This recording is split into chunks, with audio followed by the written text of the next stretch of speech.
Bonjour à toutes et à tous. Nous poursuivons notre série d'entretiens avec des grands économistes dans le cadre de la chaire BPCE à l'ESCP. Donc aujourd'hui, moi et Jean-Marc Daniel. Bonjour Jean-Marc. Bonjour et bonjour à tous. Voilà, nous avons le plaisir et l'honneur d'accueillir Augustin Landier, professeur à HEC. Donc nous allons commencer par vous poser des questions sur votre parcours professionnel. Et par la suite, nous parlerons de vos deux best-sellers, le prix de vos valeurs et le grand méchant marché. D'accord. Voilà. Merci de l'invitation. Allons-y. Vous avez commencé votre parcours professionnel par des études de mathématiques et de philosophie.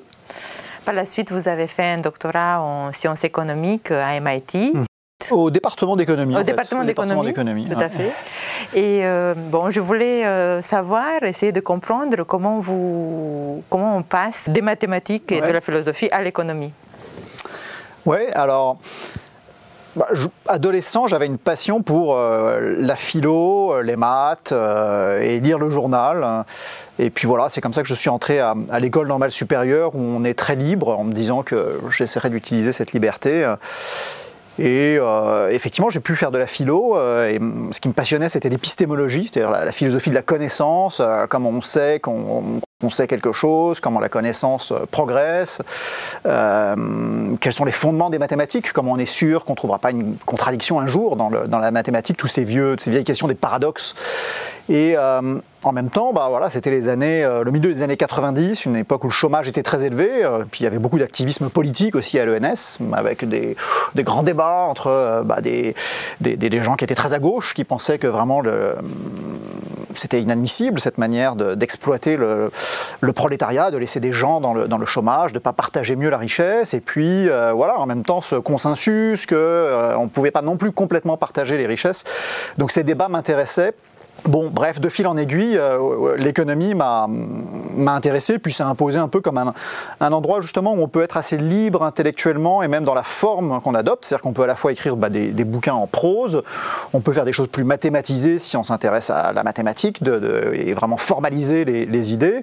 On peut aussi faire des choses statistiques un peu descriptives qui finalement essayent de photographier le monde et le regarder un peu vraiment à la loupe. Et donc voilà, j'ai navigué là-dedans avec le sentiment d'être dans une discipline assez jeune, assez libre en fait, où on pouvait, disons, rester assez généraliste et ne pas être dans l'exégèse permanente aussi. Parce que pour être honnête, la philosophie qui m'intéresse, finalement, elle progresse lentement et du coup, une grosse partie du travail de beaucoup de philosophes, c'est beaucoup d'exégèse de la philosophie passée. Et voilà, j'avais envie d'être à la fois un peu dans l'action, dans le débat public et dans une forme de créativité, de pouvoir créer des choses. Donc là, l'économie m'a donné ça et voilà, j'ai pas eu à le regretter. C'est une discipline où le débat reste très vivace, les gens sont pas d'accord et en même temps les choses évoluent, les techniques évoluent et donc c'est intéressant de rester dans ce flux d'une discipline qui cherche à grandir et à construire un peu des connaissances nouvelles. On pourra y revenir, c'est une discipline qui est particulière parce que si on prend justement un angle un peu philosophique, c'est une discipline où le normatif et le descriptif se mélangent en permanence à un point extrême. Donc le normatif, c'est comment devraient être les choses, qu'est-ce que c'est que le bien commun, qu'est-ce que c'est des bonnes réglementations. Le descriptif, c'est de regarder à la loupe comment les choses se passent, comment les gens prennent leurs décisions. Et la particularité de l'économie, c'est que finalement, les normes que nous, économistes, nous posons, ou le consensus, ce que nous considérons comme de bon sens, peut parfois s'imposer au point qu'on change l'objet qu'on étudie.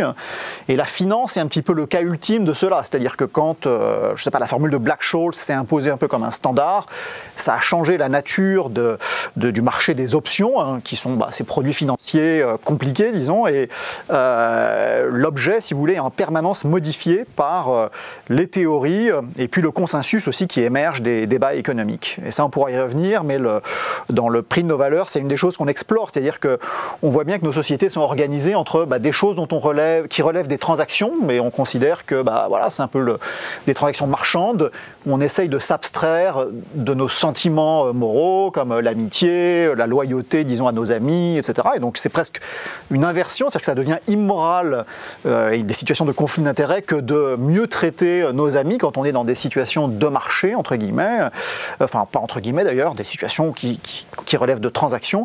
Et puis inversement, il y a des sphères qui échappent à cette idée de transaction, celle de la famille, de l'amitié, etc., de la citoyenneté dans une certaine mesure. Et donc ça m'a intrigué un peu récemment, finalement cette organisation de la société, puis le rôle que les économistes ont joué finalement pour décider où passer la frontière, et l'idée aussi que ces frontières peuvent se modifier, c'est-à-dire que peut-être que de plus en plus la frontière entre ce qui relève du monde marchand et transactionnel et puis ce qui relève de la vie morale des individus évolue. Mais en tout cas voilà un petit peu, tout ça est un peu nébuleux, mais vous voyez, voilà, je viens un peu de la philo et des maths, et l'économie et un terrain de jeu en fait assez magnifique quoi, pour développer des idées, les tester, les remettre en cause et puis participer à du débat public. Néanmoins, dans votre livre, vous dites que les économistes ne sont pas représentatifs de la population, qu'il y a un vrai fossé entre l'analyse économique et la vie du peuple. Ouais. Qu'est-ce qui justifie ce fossé? Qu'est-ce qui sépare les économistes du peuple? Ouais. Alors, il y a peut-être deux manières d'approcher la réponse. Donc d'abord, il y a un peu la sociologie du milieu des économistes. Je dirais il y a trois grands types de carrières d'économistes. Il y a les économistes qui sont dans des écoles ou dans des universités, donc ça c'est la vie académique. Ensuite, il y a les économistes dans le débat public qui prennent des positions, en général même des positions politiques qui sont souvent assumées. Et puis, il y a les économistes qui sont des ingénieurs de l'économie finalement, qui aident des entreprises, des banques par exemple, à prendre de bonnes décisions en les aidant à être plus rationnels au fond et à mieux tirer parti des données, de ce qu'on sait du comportement des gens, à essayer de mieux anticiper le futur, etc. Donc il y a ces trois registres. Alors, la partie que je connais bien, c'est les économistes dans l'université.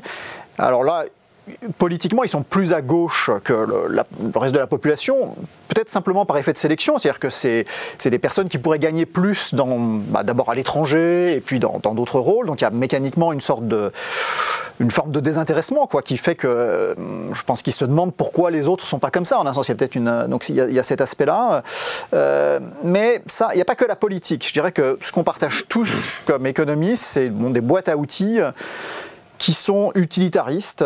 L'utilitarisme qui a émergé avec Bentham en Angleterre s'est imposé un peu comme la méthode, l'outil commun que les économistes utilisent. Après, bon, il y a des exceptions, il y a des économistes plus hétérodoxes qui regardent moins à l'échelle de l'individu, mais pour faire vite, l'idée c'est que notre métier d'économiste, c'est d'aider à maximiser le bien commun, et les économistes sont assez convaincus, partagent tous l'idée que le bien commun, c'est une sorte de moyenne des plaisirs et des peines des individus, et donc ils cherchent à les additionner et puis aussi à se préoccuper d'inégalités. Mais pour faire vite, c'est vraiment ces deux dimensions qui sont privilégiées par nos analyses, c'est l'efficacité et les inégalités. Et donc ces deux dimensions, ça permet de projeter un peu toutes les grandes questions, disons, sur un plan à deux dimensions. Mais dans le débat public, il y a plein d'autres dimensions. Et donc souvent, je suis frappé par le fait que les économistes parlent de quelque chose avec la certitude qu'ils ont la bonne manière de poser le problème, alors que les gens parlent d'autre chose, en fait, qui n'a rien à voir. Et donc ça pose problème si on considère qu'on parle vraiment du bien commun, parce que c'est une prétention très forte. Donc ça suppose, à mon avis, un pluralisme et une capacité d'écoute et d'autocritique plus forte que celle qu'on a. Voilà, c'est un peu ça mon impression. Sans vouloir interférer avec ce que dit Christina, quand même, Bastiat disait, le rôle de l'économiste, c'est de montrer aux gens ce qui ne se voit pas, alors qu'ils sont focalisés sur ce qui se voit. C'est pas tellement de se poser la question s'ils vivent la même vie que les autres. Est-ce qu'ils sont pas là pour dire, écoutez, vous êtes victime d'illusions, il y a des choses que vous croyez qui sont totalement erronées. C'est pas que nos objectifs sont pas vos objectifs, c'est dans nos objectifs qui sont partagés, il y a des choses que vous ne voyez pas, que vous ne comprenez pas. Est-ce que vous partagez cette idée, ou est-ce que vous dites non, finalement les gens sont préoccupés par des choses accessoires et nous on va véritablement au bien commun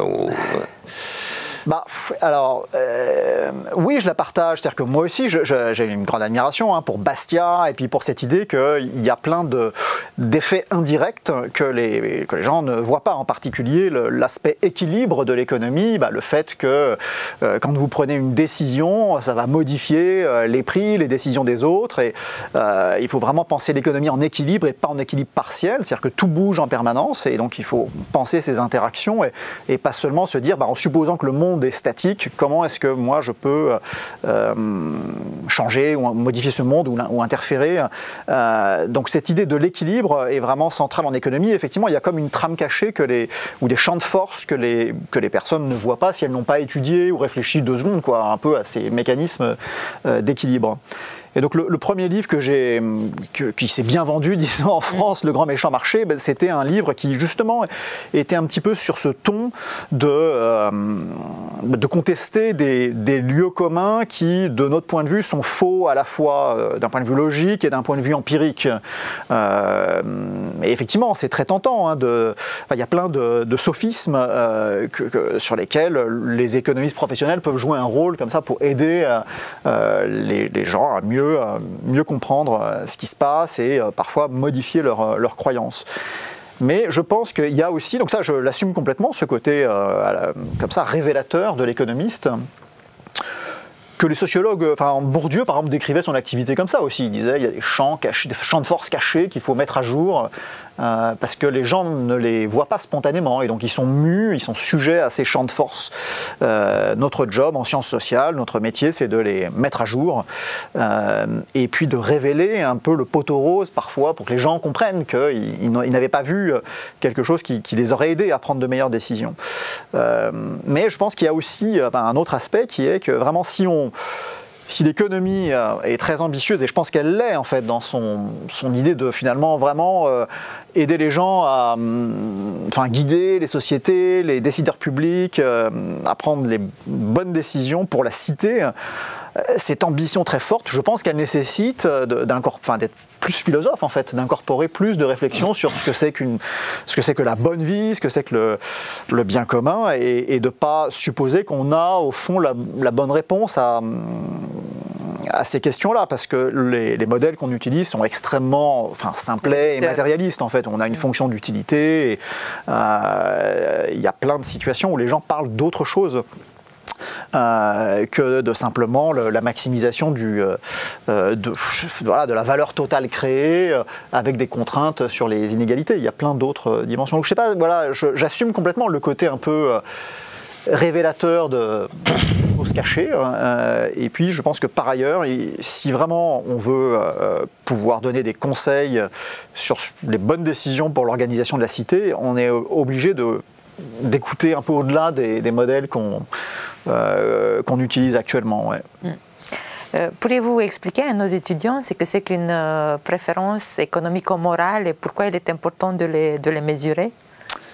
Oui, alors le point qu'on essaye de faire, c'est qu'on ne prône pas une espèce de révolution où il s'agirait de changer complètement de paradigme, mais il s'agit simplement d'intégrer dans l'idée de préférence des contraintes ou des principes moraux, et puis d'ausculter un petit peu comment ces principes sont représentés dans la population. Je peux parler de la liberté, puisque moi je me considère comme un économiste libéral, comme quelqu'un qui est très attaché à la valeur liberté. Je pense qu'elle n'est pas du tout représentée dans nos modèles de manière appropriée, au sens où je pense que si on m'impose quelque chose, même si c'est la bonne décision, pour moi, c'est pas du tout la même chose que si j'ai vraiment la possibilité de dire oui ou non, ou de prendre moi-même la décision. Je pense que le droit, même à faire des erreurs, mais à décider soi-même, est quelque chose qui a une valeur, qui varie sans doute pas mal suivant les individus. Mais l'idée, c'est que la plupart de nos modèles, par exemple, ne la prennent pas du tout en compte, au sens où ils considèrent que si un planificateur bienveillant savait vraiment ce qui est le mieux pour vous, il serait en droit, dans nos modèles, de vous l'imposer. Et le cœur de la critique de cet argument en faveur de la planification, c'est de dire oui, mais vous savez mieux ce qui est mieux pour vous que le planificateur. En même temps, il y a plein et de plus en plus de cas, en particulier sur les questions de santé, où finalement, on en sait moins que les sachants ou les gens qui ont accès à des données plus larges que notre simple expérience individuelle. Et donc, voilà, moi je pense que malgré tout, je ne pense pas que la conséquence logique soit immédiatement que les décisions individuelles doivent être déléguées à celui qui sait le mieux, ce qui va conduire aux meilleurs résultats matériels pour les individus. Donc, c'est un exemple de comment cette question de la liberté doit être posée d'une manière plus pluraliste, disons, que ce qu'un simple petit modèle où on maximise les utilités des individus ou leur santé, mettons, dirait. Voilà.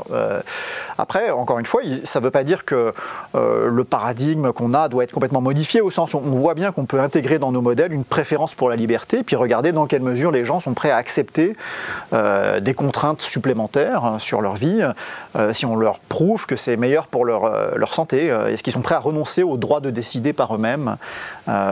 Et ça, je pense que ce genre de tractation entre ce que les réglementations nous imposent et ce qu'on peut décider par nous-mêmes, elle est en permanence en jeu, mais que les économistes ont tendance à toujours tirer un peu du même côté, à savoir de dire si le planificateur sait mieux que l'individu, il vaut mieux que ce soit lui qui décide. Et ça, voilà, je pense que c'est moins évident, disons, que ce qu'on a tendance à penser.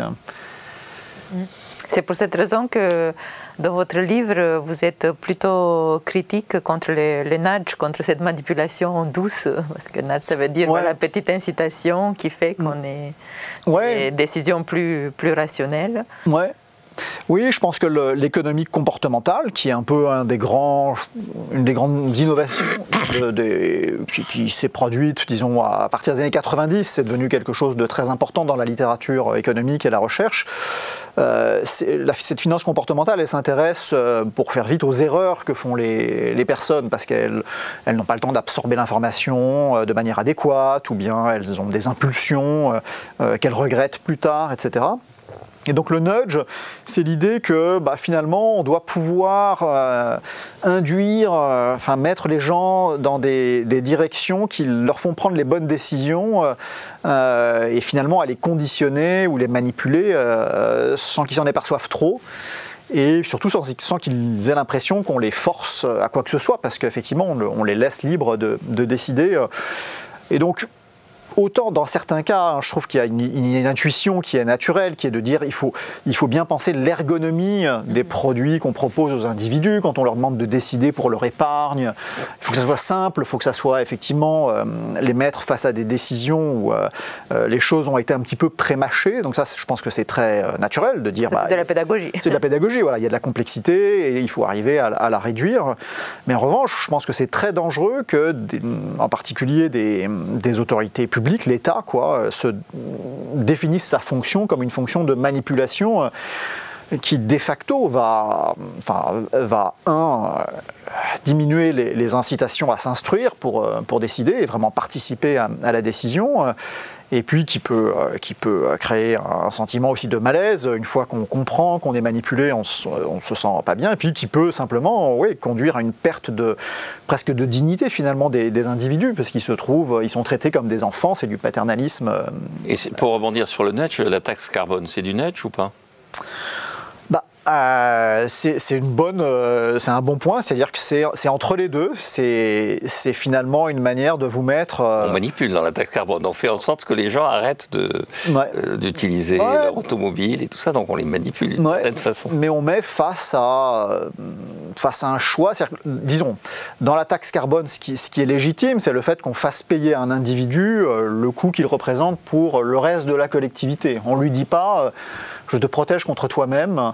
Donc par exemple, la taxe carbone me choque moins que des politiques qui vont chercher à restreindre le type de nourriture qu'un individu peut ingérer.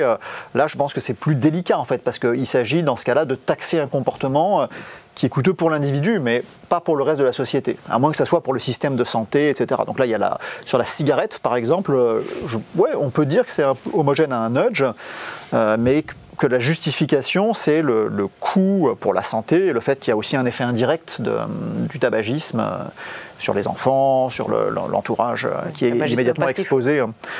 Mais mon point, c'est aussi de dire que ces questions doivent être posées. C'est-à-dire que peut-être qu'en fait, collectivement, on se dit, bah voilà, sur ce sujet, par exemple la cigarette, j'ai l'impression qu'on est passé collectivement à l'idée que c'était légitime d'essayer de l'éradiquer. Et puis après, sur toutes les questions des aliments, etc., je pense qu'il faut poser ces débats. Mais c'est important que le débat ait lieu et que ce ne soit pas un débat qui se produit, je ne sais pas quoi, dans une commission à Bercy qui décide voilà, quels sont le type d'aliments qui doivent être taxés parce qu'il est établi qu'ils sont mauvais pour la santé. Donc c'est plutôt l'idée de veiller à ce que le débat public ait lieu, en fait, que je défends. Et c'est au fond ça, voilà, que le livre cherche à défendre. C'est l'idée que les choses ne sont pas si évidentes, en fait. Et surtout, si on ne demande pas aux gens exactement comment ils voient les arbitrages à faire, bah finalement on ne sait pas si bien que ça en fait quel est le bien commun. C'est souvent le bien commun est une fausse évidence. Je trouve que les économistes ont tendance à voir comme quelque chose de très simple en fait, maximiser la santé, le bien-être des individus. C'est pas si simple que ça en fait. Et la question qui se pose aussi, c'est qui nudge, les maîtres du nudge. Exactement. Donc après, c'est ces commissions qui décideraient des taxes, de la manière de taxer les mauvais comportements.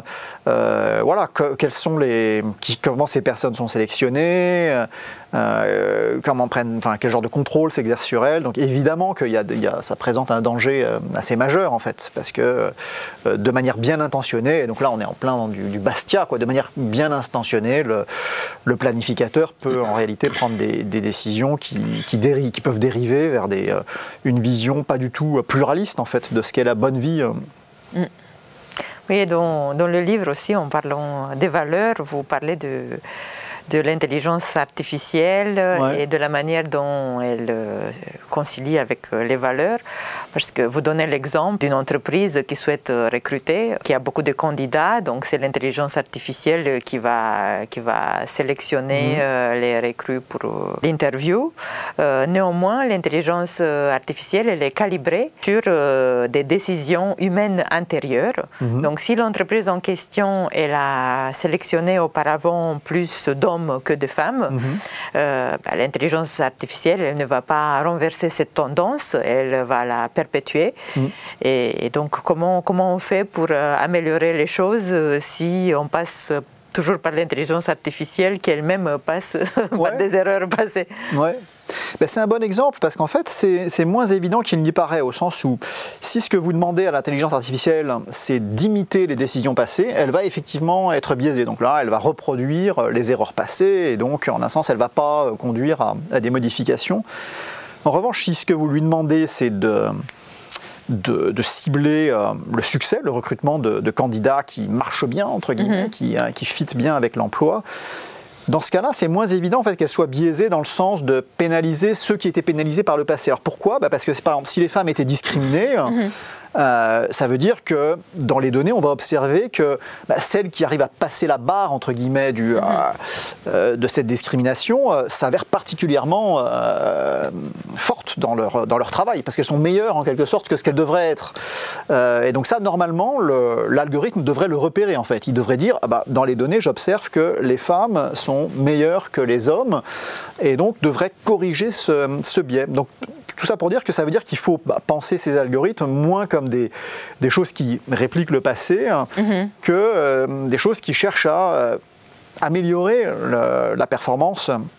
Et donc là, c'est un exemple où, par exemple, des entreprises qui sont en concurrence les unes avec les autres, elles ont plutôt intérêt en fait à essayer de finalement optimiser leur performance et donc à corriger les biais passés des humains.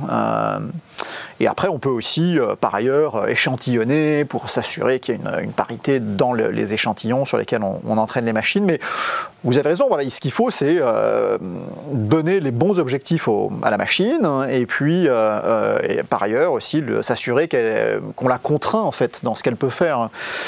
Donc ça, la réglementation a déjà pensé pas mal ça, mais le danger, c'est de surréglementer. Donc je pense qu'il faut être vigilant sur ne pas trop préjuger notre capacité en fait à à voir quels sont les problèmes que ça va poser, donc expérimenter.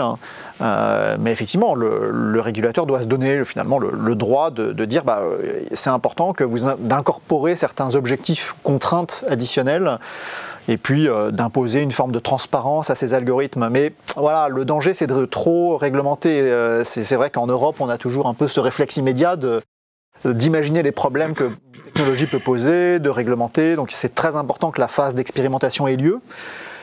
Et dans ce cas spécifique, en fait, finalement, les entreprises ont plutôt les bonnes incitations parce que leur but, c'est d'arriver à être productives. Donc pour ça, si les femmes sont sous-représentées pour des raisons qui sont vraiment liées à des biais de perception du recruteur, la machine devrait plutôt aider à être plus neutre, en fait. Parce que si on lui donne une observation de la performance des individus, elle va s'apercevoir qu'il y a une anomalie, disons, dans le recrutement des femmes, qu'elles performent mieux que ce que les décisions passées justifieraient.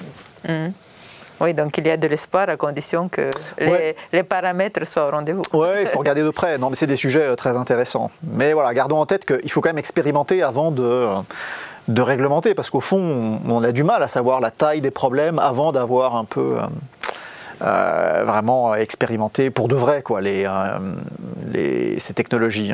Et donc moi je suis un petit peu inquiet du risque que l'Europe devienne un terrain où finalement c'est tellement compliqué et cher d'expérimenter ces nouvelles technologies que tout le monde les essaye plutôt ailleurs, et puis du coup on est dans une position un peu de suiveur dans l'adoption de ces technologies. Donc voilà, soyons vigilants quand même à ne pas prêcher la surréglementation, mais évidemment qu'il faut regarder de près les effets que ça a. Oui, parce que pour l'instant, c'est vrai que les réseaux sociaux, les résultats ne sont pas satisfaisants. Oui, les réseaux sociaux, ça s'est avéré assez destructeur pour beaucoup. Assez toxique, mais avec des conséquences qui étaient finalement pas difficile à anticiper en fait. Oui, absolument. Et je dirais que le moyen terme est difficile à anticiper, c'est-à-dire qu'imaginez, les sociétés où l'alcool a été introduite sont passées presque toutes par une phase où ça posait d'énormes problèmes. Toutes les choses addictives en fait posent des problèmes. Après, voilà, comment ça va évoluer, je ne sais pas. Et donc là, est-ce que c'est vraiment au régulateur d'interdire tout de suite, ou est-ce qu'il faut laisser le système immunitaire se développer? Je vois de plus en plus de jeunes qui sont assez vigilants en fait, à ne pas se laisser absorber. Mais effectivement, si on n'est pas prévenu du danger, ou si on ne l'a pas observé en fait, dans des cas pratiques, on est moins vigilant. Mais je suis assez confiant en fait que le système immunitaire des sociétés et de l'éducation aussi qui devient un peu naturel, que le sens commun qui s'impose sur certains sujets. Je pense que de plus en plus on voit bien que cette idée que les adolescents doivent être un peu contraints, ou en tout cas c'est important de leur indiquer que c'est pas une chose bonne pour eux de trop passer de temps dans les réseaux sociaux. Oui, je pense que cette idée s'impose. Je ne sais pas si la réglementation doit vraiment l'imposer très fortement. Sans doute que dans les écoles et les lieux d'apprentissage, là, c'est naturel d'imposer une forme de déconnexion avec les réseaux sociaux. Et puis après, voilà, les parents sont de plus en plus conscients du problème, je pense. Oui, Jean-Marc, je te laisse. Oui, et je vais rebondir sur d'autres aspects de l'économie. On a beaucoup parlé de microéconomie, mais donc sur un aspect un peu plus macroéconomique, Paul Krugman a déclaré récemment que ça faisait 30 ans qu'on n'avait rien trouvé en économie, et que même les dernières avancées qui étaient la nouvelle macroéconomie classique n'avaient aucun sens, qu'en fait depuis le modèle ISLM, il ne s'est rien passé. Alors, est-ce que vous pensez que c'est le cas ou non, ou est-ce que finalement, il a raison, avec ISLM, on a atteint une forme de capacité à comprendre ce qui se passe, et ça ne sert à rien de continuer à chercher? Ouais, c'est une bonne question. C'est très dur d'avoir le recul, parce que je pense que les personnes confondent parfois leur cycle de vie et puis la trajectoire historique. Ouais. Donc ça, c'est toujours dur décaler les deux. Parce que ce qui est sûr, c'est que Paul Krugman n'a pas fait beaucoup de grandes avancées. Non, il se met dans la liste des gens qui n'ont rien découvert, qui en tant que tel, enfin, qui ont amélioré la situation, mais qui n'ont pas fait de vraies découvertes majeures comme pouvait l'être ISLM. Ouais. Bah, je pense que dans les années 90, il y a beaucoup de filons intellectuels en économie qui se sont ouverts et qu'il y a eu après, dans les 10 dernières années, un peu une période de plateau, mais aussi avec beaucoup de nouvelles questions posées par la crise financière, par un peu les changements de doctrine des banques centrales. Et donc l'incorporation de tout ça dans les modèles met du temps. La macro essaye de se ressourcer aussi avec la micro, c'est-à-dire de mieux comprendre l'hétérogénéité des individus. Donc il y a quand même une prolifération de papier. Enfin, le champ ne se tarit pas, les contributions continuent à être là, mais après, effectivement, les grandes...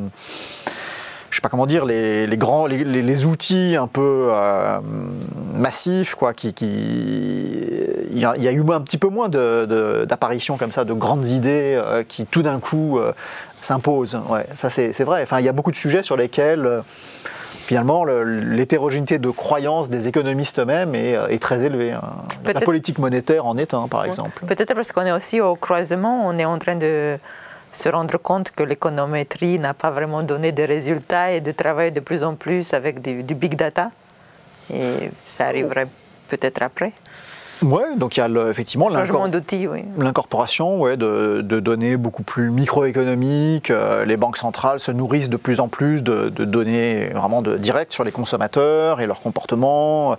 Elles regardent avec les cartes de crédit vraiment en direct ce que les gens consomment. Elles regardent leur compte en banque en direct. Donc ça change un petit peu la nature des exercices que se proposent les économètres quand ils cherchent à comprendre quel est l'effet de la politique monétaire. Donc ça c'est très vivant comme discipline.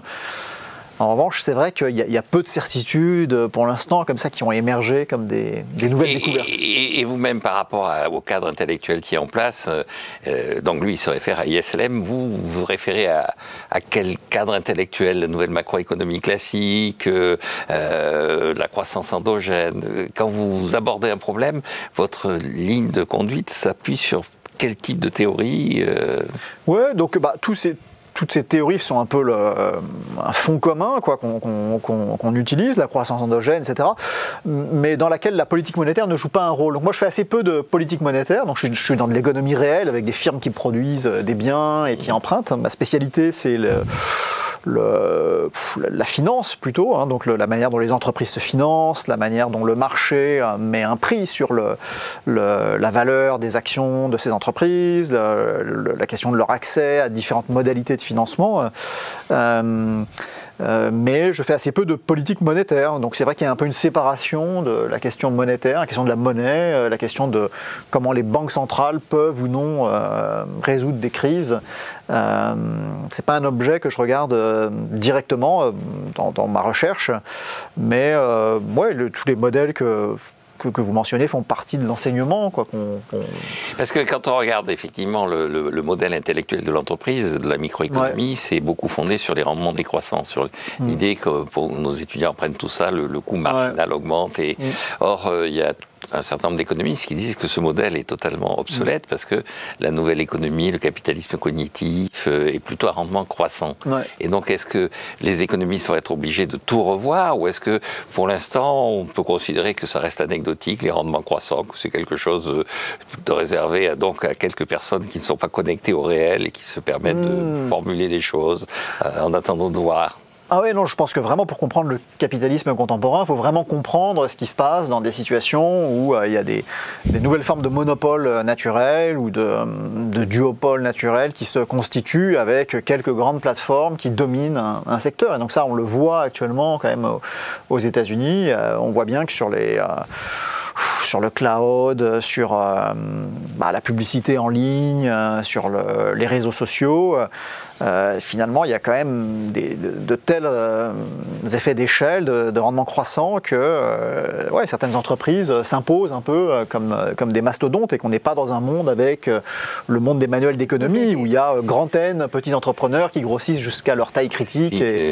Donc effectivement, là, la taille optimale de ces réseaux qui prolifèrent de manière naturelle, si elle n'est pas réglementée d'une manière ou d'une autre, ils peuvent devenir des monopoles, au moins temporairement.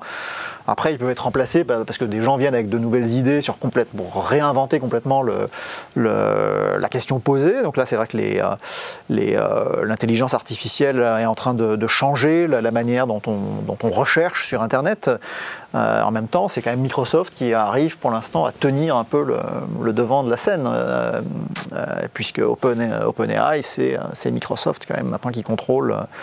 Donc, je pense que les rendements croissants doivent faire partie d'un enseignement de l'économie un peu basique, parce que si vous prenez la valeur actionnariale des entreprises à l'échelle mondiale, les 10 plus grosses représentent maintenant une grosse fraction, je ne sais pas exactement laquelle, de l'économie mondiale. Et puis surtout les économies comme la nôtre, qui n'ont pas vraiment réussi à créer des entreprises qui bénéficient de ces rendements croissants, se retrouvent réduites à pas grand-chose en fait en termes de capitalisation totale. Et alors, est-ce que ça appelle une réaction en termes de politique de concurrence, ou est-ce que la concurrence, justement, telle qu'on l'a modélisée au travers du modèle microéconomique traditionnel, devient de moins en moins pertinente par rapport à ces grands monopoles ? Non, ça suppose d'avoir des outils de réglementation, alors qui sont compliqués parce que ça suppose d'être capable de prendre en compte le fait que des innovations peuvent arriver qui disruptent le géant précédent. Donc les modèles de croissance endogène, comme ceux de Philippe Aghion, il y a toujours cette possibilité, disons que ce qui rend un peu vigilant le monopole en place sur un secteur donné, c'est le fait que des entrepreneurs peuvent arriver et contester la technologie précédente en ayant trouvé mieux. Mais le danger, c'est le risque que le gros monopole soit capable de tuer dans l'œuf ces innovations ou de les incorporer lui-même et de les digérer à sa sauce. Et donc ça, c'est un petit peu le risque de voir... C'est ce qui se passe, ils achètent... Exactement, s'ils achètent ces innovations et qu'ils les orientent dans une direction qui s'assimile bien avec l'existant. Donc oui, je pense que les autorités qui surveillent la concurrence sont très conscientes de ces sujets-là. Les États-Unis ont même des doctrines plutôt plus brutales sur ces sujets-là en ce moment, avec l'idée qu'il faut vraiment discipliner ces grosses entreprises. Après, elles génèrent beaucoup d'innovations aussi, donc il faut avoir ça en tête. C'est-à-dire que l'Europe... qui a toujours été très vigilante sur l'idée de préserver des écosystèmes avec plusieurs gros acteurs et pas simplement dominés par 2-3 acteurs. Le danger, c'est que finalement, on se rend compte qu'on dépense beaucoup moins en R&D que ces entreprises géantes qui ont des budgets de recherche qui sont beaucoup plus gros que toute l'Europe réunie et même en incorporant. C'est la justification des rendements de croissance. Hein. Ouais. Parce que vous avez appelé, Christina l'a rappelé, un de vos livres, le grand méchant marché. Ouais. C'était un titre ironique pour démontrer qu'au contraire, il fallait soutenir le marché. Mais alors, je crois qu'il s'est bien vendu parce que les gens n'ont pas compris que Oui, alors il y a entre ceux qui adhéraient à l'idée et ceux qui, au contraire, étaient persuadés de trouver des arguments contre l'idée. Et ça vous a fait un large public. Mais par rapport à ce choix de titre, indépendamment de l'ironie, c'est le mot marché. Pourquoi marché, pas concurrence? Pourquoi marché, pas capitalisme? Pourquoi marché, pas libéralisme? Ouais. Alors, David Tesmar et moi-même, David est mon co-auteur sur ces deux livres, on est tous les deux professeurs de finance. Et donc le marché en finance, oui, c'est vrai que c'est l'objet naturel parce qu'on pense tout de suite au marché financier. D'ailleurs, le grand méchant marché parlait pas mal des marchés financiers parce que c'était une époque où il y avait une hostilité très forte au capitalisme boursier. Donc les étudiants aujourd'hui s'en souviennent peut-être pas d'ailleurs, mais moi j'étais étudiant à une époque où vraiment c'était considéré comme très provocateur de penser que le téléphone, donc c'était France Télécom à l'époque, devait devenir une entreprise privée. Et donc à l'époque, on disait, mais c'est la porte ouverte à plein de dangers, c'est une sorte de service public, c'est important que ça reste dans le giron de l'État. Et donc il y avait ces débats en fait sur où est la frontière entre des entreprises qui doivent rester nationales et puis dans la période d'avant, alors là pour le coup j'étais enfant, il y avait eu beaucoup de nationalisation dans les années 80 d'entreprises dont on a le consensus, disons le sens commun des électeurs, c'était que finalement ouais, c'était mieux que ce soit l'État qui s'occupe de certains secteurs. Donc nous, voilà, dans ce livre, ce qu'on cherchait à faire comprendre, c'est que beaucoup des effets pervers imputés au marché étaient un peu fictifs. En particulier, je sais pas, il y a l'exemple des licenciements boursiers, quoi, l'idée que les entreprises sacrifient des employés pour faire plaisir aux actionnaires. Ça, c'est pas vrai. C'est-à-dire que dans la majorité des cas, les entreprises, elles sont assez alignées avec le fait que les employés se sentent bien. Et quand elles recrutent plus, c'est parce qu'elles pensent qu'elles ont des jobs productifs à leur proposer. Et quand elles ferment des établissements, c'est vraiment parce que c'est pas possible de rendre ces établissements productifs. Mais l'idée que le marché a des croyances vraiment très myopes et n'est pas prêt à accepter une année de profit négatif parce qu'il est très impatient, cette idée-là, elle est vraiment invalidée par les données. C'est-à-dire que le biais du marché, c'est même plutôt l'inverse, c'est-à-dire qu'il y a beaucoup de bulles financières sur l'innovation technologique et le marché a plutôt une propension à accepter des grosses périodes, parfois même des décennies de profit négatif en fait pour faire avancer des idées qui peuvent être parfois des lubies, mais parfois pas. Mais par exemple, le secteur des biotechnologies a mis beaucoup de temps en fait à décoller, et le marché était très bienveillant parce que c'est des histoires, c'est intéressant à raconter, etc. De manière générale, toutes les nouvelles technologies bénéficient d'une oreille du marché parce que ça intéresse les gens. Et donc le biais, s'il y en a un, c'est plutôt dans le sens d'avoir des bulles qui conduisent à des prix trop élevés par rapport aux valeurs fondamentales des actifs. Mais l'idée, voilà que... Et l'idée du temps, c'est pas plutôt le capitalisme qui aurait été le bon mot pour le marché? On a l'impression que c'est l'échange, que les gens sont là et puis ils échangent. Ouais, ils échangent des actions. Et on trouve un bon prix, que le capitalisme, c'est lui qui vous donne du temps, non? En tout cas, pour moi, le marché financier, c'est la capacité d'acheter des bouts d'entreprise, de faire des paris sur des bouts de technologie qui produiront des profits dans un futur, parfois lointain, et puis de savoir qu'on pourra le revendre. Donc oui, c'est pour ça que... on le pensait un petit peu sous l'angle des marchés financiers. De mémoire, il y a beaucoup de chapitres dans ce livre qui ont trait aux marchés financiers, à la question du private equity. Est-ce que les LBO, c'est des méchants financiers qui finalement sont un peu vampirisent les entreprises pour les décapiter, mais en tirant profit. Voilà. Donc tout ça, c'est des choses qu'on a cherché à examiner un petit peu à l'aide des données. Après, finalement, après la société a changé, le sens commun a changé, et je pense qu'on est entré dans une période où finalement c'est devenu beaucoup plus accepté l'idée que l'État a des défauts et que quand on met une activité marchande dans les mains de l'État, en général, ça pose des problèmes d'efficacité et puis même des problèmes d'adaptation des produits à la demande parce que l'État n'est pas très réactif en fait, a moins d'incitation pour comprendre ce dont les gens ont besoin parfois. Ouais. Alors, on approche un peu de la fin de cet entretien. Je donnerai la dernière parole à Christina, mais je vais vous poser encore deux questions plus personnelles. Ouais. La première question, c'est, vous avez parlé des économistes en disant il y a des blocs, il y a les universitaires, il y a les gens qui sont conseillers des entreprises. Et il y a eu un débat quand on a nommé l'actuel gouverneur de la Banque de France. Un certain nombre d'économistes ont dit aux États-Unis, le gouverneur de la Réserve fédérale, traditionnellement, c'est plutôt un économiste, même si de temps en temps, bon. En France, c'est toujours un inspecteur des finances.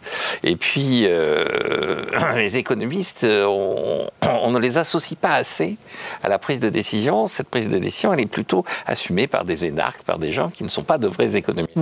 Est-ce que vous pensez que le modèle américain, qui associe davantage les économistes, qui sont éditorialistes dans les journaux, qui sont à la tête des grandes institutions, qui sont est plus porteur que le modèle où l'économiste français est avant tout un chercheur qui regarde avec une forme d'agacement, d'ailleurs, la prise du pouvoir par les énarques? Ouais, le monde change aussi parce que finalement, les États-Unis eux-mêmes, Powell n'est pas vraiment un économiste, hein, donc ça a changé. Et puis, c'est vrai que les économistes, finalement, il y a eu un peu une perte de crédit, je crois, dans les banques centrales, liée à une faiblesse du côté de la prédiction. Il y a eu des erreurs d'anticipation assez fortes qui font que les économistes ont un peu perdu de la crédibilité. Par ailleurs, il y a un aspect de management dans la position d'un gouverneur de banque centrale, un aspect de diplomatie aussi, pour lequel les économistes ne sont pas forcément. Donc, moi, ce que je veux dire, c'est que je ne suis pas corporatiste. Je ne pense pas que c'est une aberration d'avoir quelqu'un qui n'est pas un économiste, exactement comme un ministre a un cabinet avec des experts. Et son métier, c'est de bien s'entourer et d'écouter, de choisir les bonnes personnes. Donc ça, je pense que c'est pas une évidence que des postes qui sont des postes finalement assez politiques, au sens où il s'agit de négocier, de diriger une institution, de la représenter, de communiquer dans les médias. Voilà, je ne sais pas si les économistes sont les seuls à pouvoir faire ça. Ouais, je ne veux pas rentrer dans le corporatisme. Je sais qu'effectivement beaucoup d'économistes ont signé des pétitions. Et moi, je suis plus agnostique là-dessus. Ouais, je trouve que le corporatisme est toujours... Et alors, question aussi personnelle, c'est quand on regarde les prix Nobel d'économie, quand on regarde où se publie l'économie, tout ça, ça se fait beaucoup aux États-Unis. Ouais.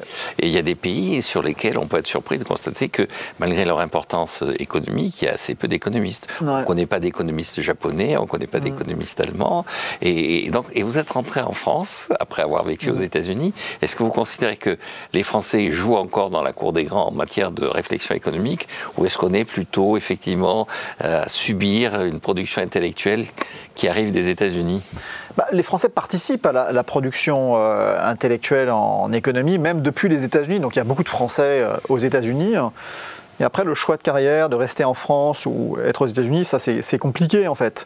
Donc moi j'ai passé 12-13 ans aux États-Unis. Et puis à un moment je suis revenu pour des raisons personnelles, parce que ça m'a... Et puis par attachement à la langue, par attachement à la culture, et puis par attachement aussi au débat public local, entre guillemets. C'est-à-dire que, je sais pas, la sécurité sociale en France, c'est quelque chose que je comprends mieux, dont l'histoire m'intéresse plus que l'équivalent américain. Donc voilà, il y a un peu un truc comme ça personnel, mais oui, la réponse c'est que le système universitaire américain domine beaucoup de disciplines scientifiques et puis l'économie, donc c'est un fait. Est-ce que c'est quelque chose de permanent ? Sans doute que non, mais il y a une question de moyens derrière. C'est-à-dire que c'est vrai que le système universitaire européen est affaibli en fait par son manque de moyens, sa difficulté à retenir les talents. Donc ça, il n'y a pas de miracle, quoi. Mais en revanche, beaucoup de gens qui sont issus, qui font leur thèse en Europe, peuvent prendre un job pendant quelques temps, parfois pour toujours aux États-Unis, et puis revenir. Pas mal de gens font des allers-retours. Mais c'est vrai que le centre actuel, les lieux de pouvoir, entre guillemets, qui régissent un peu les publications, les idées qui émergent ou n'émergent pas, c'est plutôt aux États-Unis. Ouais. Donc ça date de la Seconde Guerre mondiale, ou de ce qui a précédé avec les grandes migrations de scientifiques allemands, et puis de la capacité du système universitaire américain en fait à vraiment avoir développé un système de recherche qui est très bien financé. Et c'est moins le cas en Europe. Mais bon, malgré tout, je trouve que, vous voyez, par rapport à l'époque où je suis parti aux États-Unis, dans les années 2000, juste un peu avant, j'ai fait ma thèse en 98. À l'époque, il y avait vraiment une très grosse différence. Et moi, je trouve que cette différence s'est un peu estompée, au sens où la production académique en Europe, d'abord, elle joue plus le jeu, faire des publications dans les revues américaines. Donc après, on peut considérer que c'est une sorte d'inféodation, mais en tout cas, mes collègues, on publie tous dans ces revues qui sont effectivement au moins aux 3/4 américaines. Mais on n'est pas pénalisé par le fait d'être en Europe. En revanche, c'est vrai que Je crois que dans toutes les disciplines scientifiques, en fait, on ne fait pas de la production scientifique tout seul, ça se fait en équipe et puis dans des réseaux. Il faut présenter ses idées pour les faire passer. Et donc c'est important de jouer un peu le jeu de présenter ses papiers à des conférences et d'aller aux États-Unis. Mais il n'y a pas... Enfin, je ne crois pas que ça soit très pénalisant d'être localisé en France du moment qu'on fait l'effort d'essayer de pousser ses idées aux États-Unis. Mais c'est vrai que c'est nécessaire, quoi. Et donc les jeunes profs qu'on recrute, on essaye de bien les aider à s'exposer aux États-Unis, en participant à des conférences, être invité à des séminaires, parfois faire des séjours dans des universités américaines. Mais c'est un milieu quand même très international et donc les idées circulent quand même. J'imagine que quand même la digitalisation a facilité aussi la circulation des papiers. C'est pas compliqué, disons, de savoir ce que font telle ou telle équipe. Bien, je crois qu'on arrive au terme de cet entretien. Christina, un dernier mot ou une dernière question ou une remarque? Moi, par rapport, parce que j'ai beaucoup d'étudiants qui souhaiteraient partir aux États-Unis faire leur thèse, donc je ne sais pas à quoi leur conseiller.